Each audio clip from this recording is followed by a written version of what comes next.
Vlad the Impaler, the true story of Dracula history unveiled. Welcome, history enthusiasts, to a journey shrouded in mystery and soaked in blood. Today, we unravel the chilling tale of the real Dracula, Vlad the Impaler. This is not your average vampire story. This is the true history behind the legend. Our story begins in the 15th century, a time of political turmoil and ruthless power struggles. Vlad III, also known as Vlad the Impaler, rose to power in the Principality of Wallachia, a region plagued by conflict and external threats. Vlad's methods of maintaining control were brutal, earning him a reputation for unrelenting cruelty. But was he a monster, or a cunning leader navigating the treacherous political landscape of his time? Dracula, a bite-sized journey into Gothic horror. Let's rewind to 1897. Enter Transylvania, a land shrouded in mist and superstition, where Count Dracula resides in his crumbling castle. Meet the Count. Dracula isn't your typical bloodsucker. He's an aristocratic fiend, charismatic and seductive, yet monstrous and ruthless. Stoker masterfully builds his mystique through the eyes of Jonathan Harker, a young solicitor who becomes Dracula's first victim. We witness the Count's chilling powers, hypnotism, shape-shifting, and an insatiable thirst for blood. Tales of bloodthirsty creatures are widespread and have endured for ages. There's the Greek Lamii, the Chinese Jiaoshi, the African Asambasam, and the Australian Yamayahu, to mention a few. But let's zero in on the one who has surpassed them all, whose monstrous legend persists among us even today, Count Dracula. The narratives of blood-sucking creatures constantly shift to mirror the culture and concerns of its era. For instance, there are real-life illnesses with symptoms akin to the characteristics found in some vampires: sensitivity to light, a sudden decline in health, and even the desire to bite others. So, prior to comprehending concepts like viruses and germs, fabricating a fictional explanation made a lot of sense. Also, if you observe the sharp teeth and long fingernails of the typical Western vampire, and how they use these to assail their prey, the vampire becomes a metaphor for a human's capacity for great violence. Vampires often appear humanoid and chiefly target humans, so associating their violent attacks with the violence seen in the real world is straightforward, because both predator and prey resemble us. We can find this monster in folklore, legends, and literature long before the term vampire appears for the first time in English around 1730. However, it wasn't until the Irish author Abraham Bram Stoker wrote his 1897 novel Dracula that the characteristics of this creature became widely recognizable in the modern world.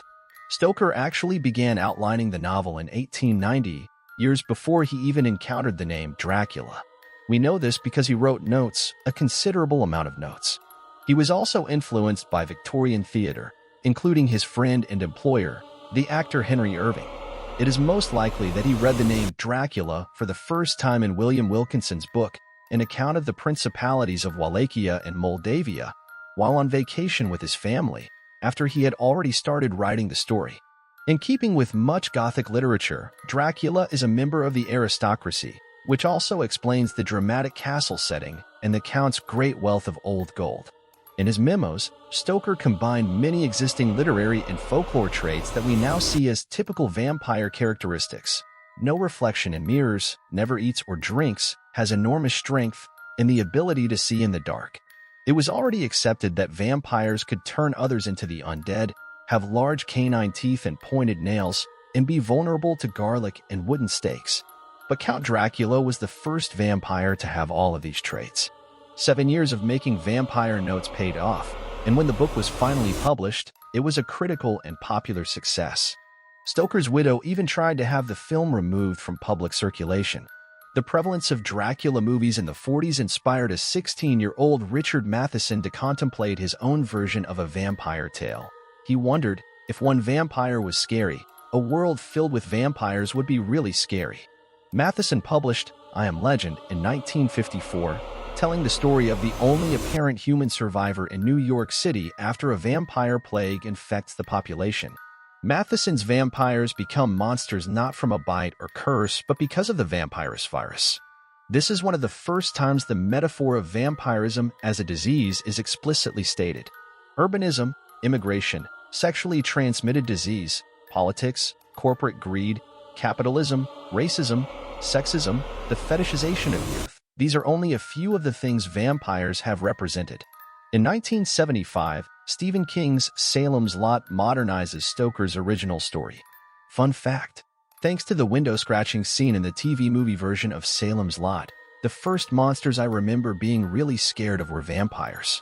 Which, given that I am now an expert in the undead, is so perfectly ironic I could die, and then reanimate. In 1976, the publication of Interview with a Vampire introduced the world to the beautiful, soulful Lewis, whose cold dead heart is still capable of love and regret. Rice gave us the first reluctant vampires in literature, those who were more concerned with self-identity and morality than any previously portrayed. Thanks for that. The vampire reflects the culture and time of its creation, legacy and impact. Dracula's influence transcends the page. It spawned countless adaptations in film, theater, and television, shaping our collective image of the vampire. Stoker's masterpiece explores timeless themes: fear of the unknown, the fragility of life, and the battle between good and evil. It reminds us that even in the darkest shadows, a flicker of hope can prevail. And there you have it, folks. A taste of Dracula's chilling allure and enduring legacy. If you haven't already, dive into Stoker's novel. It's a gothic symphony of terror and suspense. And be sure to leave a comment below. What are your thoughts on Dracula? Who's your favorite character? Let's discuss.